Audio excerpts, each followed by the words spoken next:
सबका स्वागत करता हूँ। आप सबको मालूम ही है, हिसार पहले स्टील सिटी होता था, इसको अब अगर मेडिकल हब कहेंगे तो कोई गलत बात नहीं होगी। हर डिपार्टमेंट में यहाँ ने पिछले 20 सालों में जो प्रोग्रेस करी है। मैं 2002 में आया था, बहुत प्रिमिटिव टाइप के हॉस्पिटल होते थे, छोटे छोटे। हमारे साथ साथ सब अस्पतालों ने तरक्की करी और अब जो हम फैसिलिटी दे रहे थे इस लेवल की हैं। सभी डॉक्टर्स का कैलिबर कहीं भी मेट्रो या इंटरनेशनल डॉक्टर से कम नहीं है। पर एक लैक्यूनी था हिसार में, किसी भी सिंगल सेटअप में centre of excellence super speciality department नहीं थे। जैसे मैं कहूँ, कार्डियोलॉजी के साथ कार्डियक सर्जरी, न्यूरोसाइंसेज के साथ इंटरवेंशन एंड स्ट्रोक क्लिनिक, ऐसे ही रेडियोलॉजी में जैसे 3 टेस्ला MRI जो आजकल की टाइम की नीड है। क्यों है ये मैं अभी आपको बताऊंगा। इसी तरह से गैस्ट्रोएंटोलॉजी के साथ EUS, EBUS, इतना कैंसर यूनिट में कोई भी ऐसा कैंसर यूनिट नहीं था जिसमें PET CT की सुविधाएं हों। तो उस सब लेकिनों को हमने एक ही जगह शुरू करने की कोशिश करी है और जैसा आपने देखा हम इस हद में काफ़ी कामयाबी हुए हैं। दूसरा, 2 और डिपार्टमेंट जो कहीं एक सिंगल स्पेशलिटी में नहीं थे। आई डिपार्टमेंट में जैसे डायग्नोस्टिक था वो कहीं पूरी तरह से नहीं था, कहीं अगर कैटरेक्ट का ऑपरेशन हो रहा है तो रेटिना का नहीं था। यहाँ पे हमने रेटिना, कॉर्निया पूरा 24/7 अवेलेबल कराया। इसके साथ साथ लेसिक, फैको, और हमने अपनी फाइल भी मूव करी है क्योंकि कॉर्निया ट्रांसप्लांट ब्लाइंडनेस अगर हो जाती है एडॉप्टिव तो उसके लिए ज़रूरी है, वो उसके लिए भी हमने फाइल मूव। इसी तरह बच्चों के डिपार्टमेंट में टर्शरी केयर के लेवल की नर्सरी की काफ़ी कमी थी, उसके लिए काफ़ी पेशेंट हर महीने हर रोज़ दिल्ली रेफर होते थे। उसके साथ Piku paediatric intensive care unit तो मेरे को लगता है अभी हिसार में एग्जिस्ट नहीं कर रहा था। अगर आप देखेंगे वो हमने टर्शरी केवल का प्रोवाइड करा है, चाहे उसमें हमें वेंटिलेटर की सुविधा हो, चाहे एम्बियंस की हो, चाहे मॉनिटरिंग की हो या इन्वेजिव प्रोसीजर्स की हो। इसके लिए हमारे पास जो पीडियाट्रिशियन आए उन्होंने बहुत अच्छी पीडियाट्री और न्यूनेटोलॉजी में महाराष्ट्र से ट्रेनिंग करी है। औरंगाबाद में उन्होंने MD करी है सफदर से, doctor Mannu Sidar, and is quite expert. अभी आपको वो मिलेंगे भी सही और स्पेशलिटीज़ दिखाएंगे।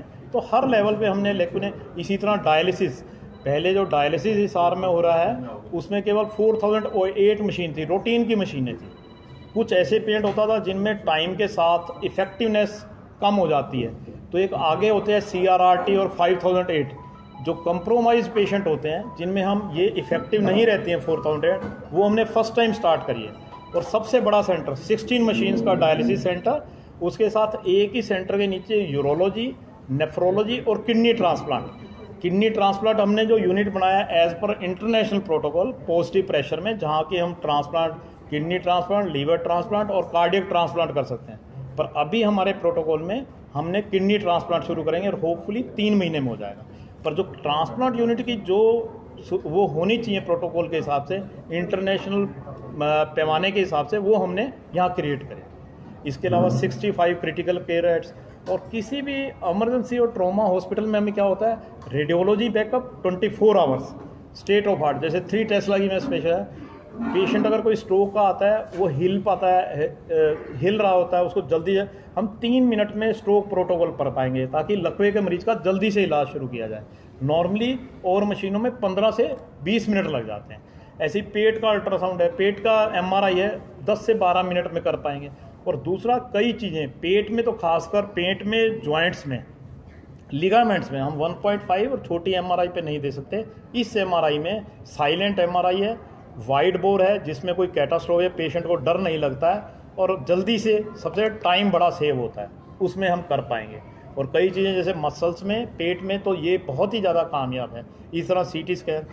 तीसरी जो चीज़ है हमने जो लगाई है डायग्नोस्टिक्स में, डेक्सा स्कैन और CBCT, कोन बीम CT कहते हैं, जिसको चेहरे की हड्डियों के लिए CT स्कैन इतना नॉर्मल कामयाब नहीं होता। ये 12x9 इंचज़ का है, जिसमें हम पूरे जबड़े की, कैंसर में, इन्फेक्शन में, फंगस में, हर तरह की हम डिटेल, और सबसे ज़्यादा आज को जो इम्प्लांट्स हैं, जो उसकी डेप्थ है, कितना एंगुलेशन है, ये हम CBCT पे कर पाते हैं। एक और मशीन है डेक्सा स्कैन। कोई भी जैसे गुर्दे के पेशेंट हैं, उनमें हड्डियाँ वीक हो जाती हैं, ऑस्टियोप्रोटिक फ्रैक्चर होते हैं बूढ़ों में, बच्चों में कैल्शियम की कमी हो जाती है जिसको ओस्टियोमलेशिया कहते हैं, या जॉइंट रिप्लेसमेंट करना है, हमें उनमें कैल्शियम की स्ट्रेंथ देखनी है, तो इसके लिए डेक्सा स्कैन मशीन होती है। वो इंडिया में फर्स्ट टाइम लॉन्च हो रही है। फ्यूजिनोन कंपनी है एक, उसका विजन FX मॉडल है, वो इंडिया में 10 मशीन आ रही है जो पहली हमारे यहाँ है। इसकी 1.5 साल की वेटिंग थी, अब जाके हमारा नंबर आया, अगस्त में मिलेगी। इसका भी यही है, इसकी एक एक्यूरेसी बहुत ज़्यादा है और दूसरा टाइम बहुत कम लगता है। MRI और CT में जो हमारी औरों के मामले में विशेषज्ञता है वो ये है, अभी तक जितने CT MRI थे हम 120 किलो तक वाले का कर सकते थे हिसार में, आसपास के एरिया में, और यहाँ पे जो हमारी मशीन है इनमें हैवी वेट एक 240 किलो वाले तक का कर पाएंगे और पेशेंट को शिफ्ट नहीं करना होगा। ये मोटराइज टेबल है ऊपर से नीचे। तो हम इन नटशेल कहते हैं साइंटिफिकली जो पेशेंट के फ़ायदे के लिए मैक्सिमम एक्यूरेसी होनी चाहिए वो सब हम प्रोवाइड कर रहे हैं in regards to paraphernalia. Hospital structure चाहे क्रिटिकल केयर हो चाहे डायग्नोस्टिक हो, इन सब के साथ सिर्फ पैराफर्नीलिया से काम नहीं चलता। हमारे जो टीम है वो सबसे ज़्यादा इम्पोर्टेंट है। एंड इस सेंस में हिसार और हम कहेंगे हम बहुत लकी हैं, हर डिपार्टमेंट में, चाहे वो कार्डियोलॉजी हो, हमारे साथ कार्डियोलॉजिस्ट बैठे हैं doctor Abhishek, he is quite experience, already 3000 से ज़्यादा ये एंजियोप्लास्टी कर चुके हैं। इसके अलावा एंजियोप्लास्टी में जो फर्दर होता है RFA, IVAS, पेरिफेरल इंटरवेंशन, वो सारा कर सकते हैं। उसके बाद डॉक्टर परसून कामरा, ये भी 3000 से ज़्यादा जॉइंट रिपेयर है। And we are the first one to start robotic surgery, जिसके बारे में डॉक्टर साहब विस्तार से बताएंगे। डॉक्टर दीपक वनलीश, इनको भी 7-8 साल पोस्ट PG हुए, इन्होंने बड़ौदा से करा। And we will be the first to start endoscopic minimum invasive spine surgery, जिसमें हम 3rd डे पेशेंट को डिस्चार्ज करके नॉर्मल काम शुरू कर सकते हैं। उसके बारे में ये डॉक्टर साहब विस्तार है। इसके साथ गैस्ट्रोएंटोलॉजी है हमारे पास, उसमें हम ईवस का मतलब होता है एंडोस्कोपिक अल्ट्रासाउंड, वो हिसार में पहले 1 या 2 में था, हमने फर्स्ट डे से ही शुरू। ERCP है, पत्थर निकालने हैं दूरबीन से बिना चीर फाड़ के, वो हम कर सकते हैं। ऐसे ही नेफ्रोलॉजी में डॉक्टर विजय घोड़ेला है, जिनके अंडर हमने ट्रांसप्लांट सर्जरी की शुरू करी है। डॉक्टर मनु सिद्धार्थ का मैं बता ही चुका हूँ। और गायनेकोलॉजी में हमने एक नई ब्रांच शुरू करी है जो अभी तक लैकिंग थी, और लेडीज़ पेरीमिनोपॉजल पीरियड्स जाने के बाद बहुत ज़्यादा सफ़र करती थी, पेन होना है, कैरंकल हो गया, उनके इन्फेक्शन होता था बार बार, उस वजह यूरिन निकल जाता था, खांसी है, इसको गायनी एस्थेटिक सर्जरी बोलते हैं। उसके लिए जो लेज़र है वो हमने शुरू करा है। इसके लिए हमारे पास डॉक्टर ज्योत्सना ने ज्वाइन करा है, वो पहले अगरसेन मेडिकल कॉलेज में हेड ऑफ द डिपार्टमेंट थे और उनको 5000 से ज़्यादा लेप्रोस्कोपिक सर्जरी करने का अनुभव है। तो we are lucky in the sense, not हम बल्कि सारी जनता, हम सारे को जो हमारे को कंसल्टेंट्स मिले हैं, they are all experienced, they are all new, not new, but they are all experienced and quite well versed with the latest technology है। और अगर हमने पैराफर्नीलिया है तो हम उसको यूटिलाइज भी कर पाएंगे। अभी जैसे कोविड की जो सिचुएशन है, काफी कुछ आई थिंक मेडिकल में भी बदलाव हुआ, तो उसको देखकर भी आपने कुछ चेंज किया, कुछ इस तरह की चीजें? देखो, कोविड में हिसार में जितना काम हुआ है, शायद दिल्ली से भी बहुत पेशेंट आए। मेट्रो सिटी सिर्फ एक चीज़ के लिए क्रिटिकल केयर में पेशेंट जाते थे, चाहे वो सल्फर पॉइजनिंग हो, चाहे वो कोरोना हो या ARDS या हार्ट फेलियर। एक मशीन आई है ECMO, अभी लॉन्च हुई है, जैसे वो भी हमने लॉन्च करी है, और उसके लिए हमारे डॉक्टर मोहित कादियान है। ECMO में क्या होता है, हार्ट और लंग से हटा के एक एक्सटर्नल लंग और हार्ट की मशीन आती है जिसको ECMO बोलते हैं, ठीक है, एक्स्ट्रा कार्पोलियर पल्मोनरी वेंटिलेशन। तो वो भी हमने यहाँ इंस्टॉल किया। This is again for the first outside Gurgaon. तो अगर उस तरह के पेशेंट को भी हमें, बाकी ये कुछ ऐसे पेशेंट होते हैं जिनको बचाना संभव ही नहीं होता, पर अगर उसमें थोड़ी बहुत फिजिबिलिटी रहती है तो ECMO की वजह से और क्रिटिकल केयर वजह से वो भी हमने अलग टीम रखी है। और इसको मद्देनज़र देखते हुए, नॉट कोरोना, बाकी जो सल्फोस्पाइनिंग में अगर कोई पेशेंट बचता है तो वो ECMO से बच सकता है। ARDS में है जो एक्सटेंसिव ARDS है, ARDS फेफड़ों में पानी भर जाना, फेफड़े कहाँ, तो ECMO होता है, वो भी हमने इंस्टॉल करा है। क्वालिटी मेडिकल्स के लिए हम लोग गुड़गांव दिल्ली जाते थे, तो आपको उम्मीद करें कि यहाँ पे कम खर्चे में काम हो पाएगा पेशेंट? बिल्कुल, इसमें कोई अतिशयोक्ति नहीं है। सेम मशीनें जो जैसे हमारे इमरजेंसी में भी वेंटिलेटर हैं, they are in par with जो वर्ल्ड की, इंडिया की प्रीमियर इंस्टीट्यूट्स में जैसे PGI और एम्स में मैके के वेंटिलेटर है। इवन उसमें जो वाइटल कैपेसिटी है, जितना वो लंग को 2 ml वो डिलीवर कर सकते हैं। मतलब अगर 600 ग्राम का बच्चा है, उसको भी हम वेंटिलेट कर सकते हैं। तो एटलीस्ट इन चीज़ों के अभाव में हम नहीं सोचते किसी को जाना पड़ेगा। बाकी अब पेशेंट का सोचने का तरीका रहता है कई बार, तो वो अलग बात है। पर हमारे पास पैराफर्नीलिया और स्पेशलिस्ट इस ढंग से हैं हमारे, that are in par with the medical institutes of India.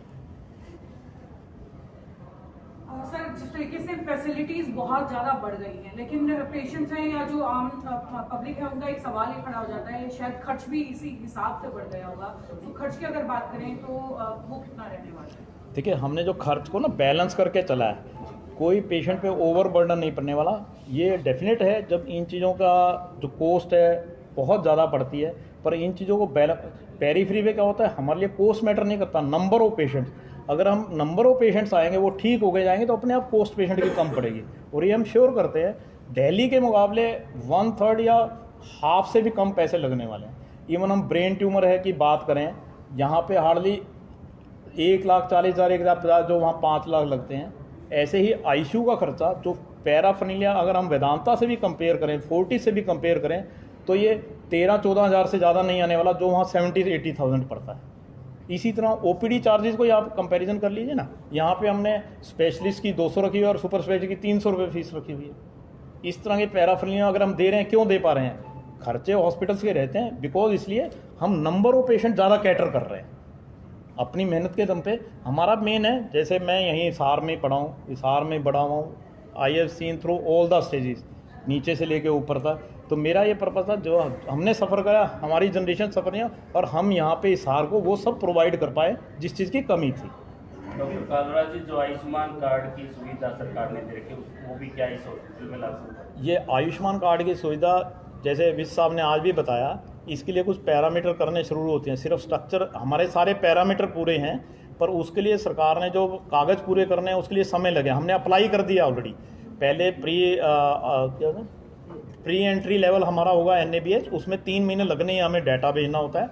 उसके बाद हमें आयुष्मान मिल जाएगा। हमने अप्लाई कर दिया आयुष्मान के लिए। तो और आयुष्मान, अगर आयुष्मान को छोड़ी कोई भी अगर पॉलिसी है सरकार की, चाहे हरियाणा गवर्नमेंट की है, पेंशनर की है, definitely we will honour that, और उसी हिसाब से हम इलाज करेंगे। कितने बेडेड हॉस्पिटल है? ये सर अभी हम 300+ बेडेड लेके चल रहे हैं, और विद इसको हम 400-450 तक बढ़ा सकते हैं। इस रीजन में इतना बड़ा हॉस्पिटल है, कोई अगर गुड़गांव फरीदाबाद को छोड़ के इस तरह की स्पेशलिटीज़ के साथ ये सबसे बड़ा हॉस्पिटल है। अगर हम जिंदल ग्रुप की बात करें तो उसमें अलग अलग सेंटर्स हैं, कार्डियक सेंटर अलग है, जो जनरल सेंटर अलग है, आई सेंटर अलग है, पर सिंगल यूनिट ये अकेली है। हाँ जी, आपने बात की कि सभी सुविधाओं के साथ ले जाए, लेटेस्ट टेक्नोलॉजी और सभी सुपर स्पेशलिटी डॉक्टर के साथ। तो आप बात कर रहे थे कि दिल्ली जैसे शहरों में बड़े जो हॉस्पिटल्स हैं, वहाँ पर लोग ना कि यहाँ पर विश्वास की बात होती है, मतलब विश्वास कैसे है? हम ब्रांड की भी बात करें, ब्रांड बन चुका है मेदांता की, अगर हम बात करते हैं, एक विश्वास कायम है कि मेदांता जाएंगे तो शायद बच ही जाएंगे, वो विश्वास कैसे कायम करें? सर वो तो टाइम के साथ साथ ही हम टेस्ट होंगे, और डेफिनेटली जो हमारे कंसल्टेंट्स का पेशेंट से डायलॉग होगा, अगर हम उनको, सबसे बड़ा होता है पेशेंट को हम कितना टाइम दे पाते हैं। पेशेंट के साथ हम खूब टाइम देते हैं, पर मेन जो हमारी संवाद की कमी रहे, अटेंडेंस के रह जाती है। अगर हम उनको भी एजुकेट करेंगे तो डेफिनेटली हम उनका विश्वास बढ़ता जाएगा। डॉक्टर साहब, प्राइवेट जो बीमा कंपनी है उनका भी, उनके कार्ड्स का भी इलाज होगा मरीजों का? हमारे 2 आ गए ना, कौन कौन से आ गए? हमारे 3 लोग तो आ चुके हैं। हमारे एक मैक्स बूपा आ चुकी है और मेडी असिस्ट, और उम्मीद करते हैं विद इन 1 मंथ सारी हमारी TPA कंपनीज पैनल पे आ जाएंगे। और अगर पेशेंट को सेम पैसे में दूसरे हॉस्पिटल में और इस हॉस्पिटल में जहाँ पे ज़्यादा सुविधाएं हैं, तो डेफिनेटली वो प्रेफर करेंगे और हम दे पाएंगे अच्छी सुविधा। ठीक है, धन्यवाद सर। और सर आप कुछ डिपार्टमेंट के बारे में, और कुछ रोबोटिक के बारे में ना डॉक्टर साहब बताना चाहेंगे, जो रोबोट का क्या फ़ायदा है, इसका क्या फ़ायदा, और डॉक्टर साहब का एक्सपीरियंस। डॉक्टर साहब ने कोरिया से ट्रेनिंग करी है और वो हमारा ऑन दी वे है। मॉडल आपने देखा, ये नीचे पड़ा है, आप उसकी भी फ़ोटो ले सकते हो मॉडल की। डॉक्टर साहब, गुड आफ्टरनून। ये जो हम रोबोट लेके आ रहे हैं क्यूबिस नाम से, ये इकलौता फुल्ली ऑटोमेटिक रोबोट है जो जॉइंट रिप्लेसमेंट सर्जरीज परफॉर्म करता है। इसे हम पार्शियल नी और कंप्लीट नी रिप्लेसमेंट्स दोनों कर सकते हैं, जिसमें थोड़े ही समय में हिप रिप्लेसमेंट भी स्टार्ट हो जाएगा। इसके 2 मॉडल्स होते हैं, किसी भी रोबोट सर्जरी के 2 मॉडल्स होते हैं जो जॉइंट रिप्लेसमेंट करती है। एक तो होता है हैप्टिक मॉडल। हैप्टिक मॉडल में सर्जन की असिस्टेंस बहुत ज़्यादा लगती है। एक रोबोटिक आर्म होती है जिसके अंदर सर्जन को अपना बाजू डालना होता है और प्रैक्टिकली वही ऑपरेट कर रहा होता है, और सिर्फ नेगेटिव कंट्रोल करता है रोबोट की, बस पहले रोक देगा कि कोई गलती नहीं हो पाए। फुली ऑटोमेटिक रोबोट में ड्यू प्लानिंग और कमांड के बाद सारा का सारा परफॉर्मेंस जो होता है, सारे के सारे बोन कट्स जो होते हैं, वो सारा का सारा रोबोट करता है। तो ह्यूमन एरर बिल्कुल नेग्लिजिबल ज़ीरो हो जाता है। तो इसमें इंसीजन बड़ा छोटा रहता है, ब्लड लॉस नहीं होता है।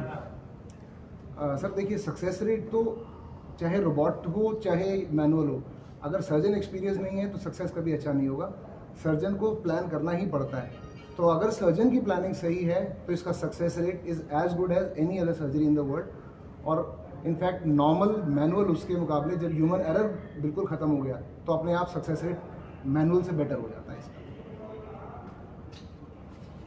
डॉक्टर साहब, मिनिमम इन्वेजिव सर्जरी के बारे में? इस हॉस्पिटल में पहली बार हिसार में हम लोग मिनिमली इन्वेजिव स्पाइन सर्जरी शुरू करने जा रहे हैं। मिनिमली इन्वेजिव टर्म का मतलब है कि छोटा चीरा। किसी भी तरह की सर्जरी के लिए, चाहे वो रीढ़ की हड्डी हो, उसमें पिछले कई समय से बहुत बड़े चीरे से वो सर्जरी की जाती थी, पर आजकल टेक्निक्स इतनी डेवलप हो गई हैं, हमारे पास इतने नए नए माइक्रोस्कोप्स और एंडोस्कोप्स आ गए हैं कि हम चीरा ऑलमोस्ट जीरो कर पा रहे हैं। स्टिचलेस सर्जरी ट्रांसफोरामिनल स्टार्ट होने जा रही है स्पाइन की, और मिनिमली इन्वेजिव स्पाइन सर्जरी में हम फिक्सेशन, यानी कि रीढ़ की हड्डी के अंदर इम्प्लांट फिक्सेशन भी मिनिमली इन्वेजिव तरीके से कर सकते हैं। यानी कि छोटे चीरे से सिर्फ इतना चीरा दिया जाता है कि वो स्क्रू अंदर जाए और किसी तरह के बड़े चीरे की ज़रूरत नहीं पड़ती। और उसके जो रिजल्ट्स हैं वो ओपन सर्जरी से मच बेटर होते हैं, क्योंकि पेशेंट अगले दिन ही चलने लग जाता है और उसका स्टे कम हो जाता है हॉस्पिटल में, जिससे कि पेशेंट की भी, अगर वो कैश पेशेंट है तो उसकी पैसे की सेविंग होती है, अगर टीपीए पेशेंट है तो इंश्योरेंस के लिए भी बेनिफिशियल है। कार्डियोलॉजी जैसे कि आप जानते हैं, हिसार के अंदर कार्डियोलॉजी सेवाएं बहुत अच्छी हैं, और इस हॉस्पिटल में भी, इस हॉस्पिटल के मापदंडों को ध्यान में रखते हुए कार्डियोलॉजी का सेटअप बहुत एडवांस किया गया है। स्टेट ऑफ द आर्ट, चाहे वो डायग्नोस्टिक हो तो डायग्नोस्टिक के अंदर 2 echo machines advance, Holter machines, TMT, stress echo, strain echo, transesophageal echo, ECG से सब कुछ हैं। और इन्वेजिव कार्डियोलॉजी की बात करें, ट्रीटमेंट की, जिसे हम स्टेंटिंग वगैरह जैसे कहते हैं, बैलूनिंग कहते हैं, उसके लिए advance cath lab with intravascular ultrasound की फैसिलिटी, एफएफआर की फैसिलिटी, प्रेशर इंजेक्टर की फैसिलिटी, और उसके साथ साथ एडवांस कार्डिक आईसीयू विद एक well versed team with central monitoring system, ये सब उपलब्ध हैं ताकि हम कार्डियोलॉजी के पेशेंट्स को और अच्छी सुविधा उपलब्ध करा सकें और अच्छे से ध्यान रख सकें। यहाँ मैं ये ऐड करना चाहूँगा, जो हमने यहाँ मशीन लगाई है ये फिलिप्स की FD10 है, which is a gold standard machine in cardiology. बाकी जितनी भी हिसार में लगी हुई हैं वो बेस मॉडल लगी हुई हैं, उसमें हम 360 डिग्री रोटेशन है, ये रूफ माउंटेड है, और इसकी जो मैग्नीफिकेशन है और क्लियरेंस है औरों से कहीं ज़्यादा है। अगर आप नेट पे भी जाके देखेंगे FD10 और मशीन्स में RTG में क्या फ़र्क है, आपको अपने आप दिखाई देगा। और अगर कोई चीज़ क्लियर दिखाती है तो उसमें हम स्टेंटिंग बेटर वे में कर सकते हैं। ठीक है, कार्डियोलॉजी वो इसका रेडियोलॉजी का, रेडियोलॉजी में पहली खासियत ये है, हमारा रेडियोलॉजी डिपार्टमेंट बिल्कुल इमरजेंसी के साथ है। उससे क्या होगा, कोई भी इमरजेंसी का पेशेंट आता है, चाहे वो स्ट्रोक का हो, ट्रोमा का हो, उसको इमीडिएटली इन्वेस्टिगेट करके हम उसके रेफरिंग डॉक्टर को रिजल्ट बता सकते हैं, ताकि उसका जल्दी से जल्दी इलाज शुरू हो पाए। अगर हम इक्विपमेंट्स की बात करें तो सर ने बताया है पहले ही आपको कि NCR को और ट्राई सिटी को छोड़ के पहला 3 टेस्ला वाइट बोर MRI हमने लगाया है, जो एक तो सबसे फास्ट है, उसमें टाइम पर स्कैन सबसे कम है। हेड का स्कैन हम 5 मिनट में कर सकते हैं, स्पाइन का भी 5 मिनट में होता है, और ये साइलेंट MRI है, इसमें आवाज़ नहीं आती है बिल्कुल। और दूसरा, वाइट बोर होने के कारण जो भी पेशेंट्स डरते हैं अंदर जाने का टनी का, वो डरते नहीं है क्योंकि ये बहुत ज़्यादा खुली है मशीन। इसके अलावा हमारे पास 32 स्लाइस CT स्कैन है, जो एक ब्रेथ होल्ड में 700 इमेजेस, 700 स्लाइसेस ले सकता है। अगर हम अल्ट्रासाउंड की बात करें तो हमारे पास टॉप एंड मॉडल है, E6 सीरीज़ है वॉल्यूसॉन GE की। ये इस क्षेत्र में सबसे महंगी मशीन है अल्ट्रासाउंड की। इसमें हम इलास्टोग्राफी, 3D 4D अल्ट्रासाउंड हर चीज़ कर सकते हैं। एक्सरे में हमारे पास पूरा इकलौता ही एक ऐसा ये एक्सरे का रूम है पूरे हिसार में, जो पूरा डिजिटल है with table movement, up down table movement के साथ। इसके अलावा हमारे पास digital mammography, CBCT, DEXA scan और एक डेडिकेटेड प्रोसीजर रूम है विद फ्लोरोस्कोपी। इतना सारा सेटअप एक साथ किसी भी हॉस्पिटल में हिसार में नहीं है, पहली बार हम लोगों ने एक साथ सारा सेटअप लगाया है। डॉक्टर साहब, आपने लेटेस्ट मशीनें लगाई है, ऑक्सीजन लगाई है, पेशेंट जानना चाहेंगे कि उनकी कॉस्ट क्या है, चार्जेस? सर उसके चार्जेस प्रिंट आउट किया एट पार है सर, जो बाकी हॉस्पिटलों में चार्जेस हैं रेडियोलॉजी के, पूरे सारे चार्जेस ऑलमोस्ट सेम हैं, कोई भी ज़्यादा नहीं। आईसीयू के चार्जेस, एंजियोग्राफी के, एंजियोप्लास्टी के, एमआरआई के सब चार्जेस सेम हैं। अगर दिल्ली में बात करी जाए, इसी एमआरआई के 11,000 लगते हैं, जो यहाँ 6500 रखे गए हैं। एमआरआई के हाँ, एमआरआई के 3 टेस्ला एमआरआई पे, ठीक है। एंजियोप्लास्टी के बाकी सब जगह 90,000 है, यहाँ भी 90,000 रखे गए हैं। ऐसा नहीं है भाई बिल्डिंग बन गई। मेन हमारा मकसद है, अगर हम ज़्यादा लोगों को सर्व करेंगे तो अपने आप हमारा कॉस्ट कटिंग हो जाएगी, ठीक है। दूसरा एक डिपार्टमेंट में भूल गया मैडम, प्लीज़ आप फेशियो मैक्सिलरी और डेंटल डिपार्टमेंट पे आपको किसी एक जगह आधुनिक नहीं मिलेंगे। अब हमने CBCT लगाया है, तो उसके लिए हमने फेशियो मैक्सिलरी डिपार्टमेंट पे भी हमारे साथ 2 डॉक्टर साहब हैं, उसके बारे में डॉक्टर साहब बताएंगे। डेंटल डिपार्टमेंट में हमारे पास सारी स्पेशलाइजेशंस हैं और जो कि रीसेंट टेक्निक्स पे बेस्ड हम काम करेंगे। पोर्टेबल एक्सरे, CBCT, जो बिल्कुल रीसेंट टेक्निक्स है वो हम यूज़ करेंगे। ओरल एंड मैक्सिलोफेशियल हमारी स्पेशलाइजेशन है, उसमें हम सारे ट्रॉमा केसेस, इम्प्लांट्स, जो रीसेंट इम्प्लांट्स हैं, एवरीथिंग विल बी डन। और सबसे एडिशनल जो हमने ऐड किया है यहाँ पे वो है CBCT के द्वारा की गई इम्प्लांट्स और जो रीसेंट ट्रॉमा केसेस हैं जो कि अदरवाइज हम डिटेक्ट नहीं कर पाते, वो CBCT वाला डिटेक्ट करके और उसको हम फिर करेंगे। हमारे पास 2 डॉक्टर साहब की टीम है, डॉक्टर गुंजन ग्रोवर, इनकी जो स्पेशलाइजेशन है एंडोडोंटिस्ट हैं, और दूसरे फेशियो मैक्सिलरी हैं डॉक्टर कनुप्रिया। हर छोटे हॉस्पिटल्स में ये रहता है, ये विजिटिंग रहते हैं, जो सपोर्ट करते हैं, जो इनका रोल बहुत ज़्यादा होता है। फेशियो मैक्सिलरी, हेड इंजरी के साथ फेशियो मैक्सिलरी है, बोन इंजरी के साथ फेशियो मैक्सिलरी है, पर यहाँ फुल टाइम 24/7 ये फैसिलिटीज अवेलेबल रहेंगी। डॉक्टर कनुप्रिया और डॉक्टर साहब की टीम का एक मैं रिक्वेस्ट करूँगा, जैसे जैसे मैंने बताया ना, मैं एक की ड्यूटी लगाता हूँ, they will have little bit of hospital round 10 minutes में। जैसे आप आई कहाँ, हमने इमरजेंसी औरों से अलग कैसे बनाई है, डायग्नोस्टिक कैसे है, आई डिपार्टमेंट कैसा है, तो 10 मिनट ग्रुप में वहाँ स्पेसिफिकेशन भी बताते जाएंगे। तो बाकी आप खुद जज करेंगे, and you can now search on net किस मशीन की कितनी वो है। सर एक छोटी चीज़ जो गायनेकोलॉजी में हमारे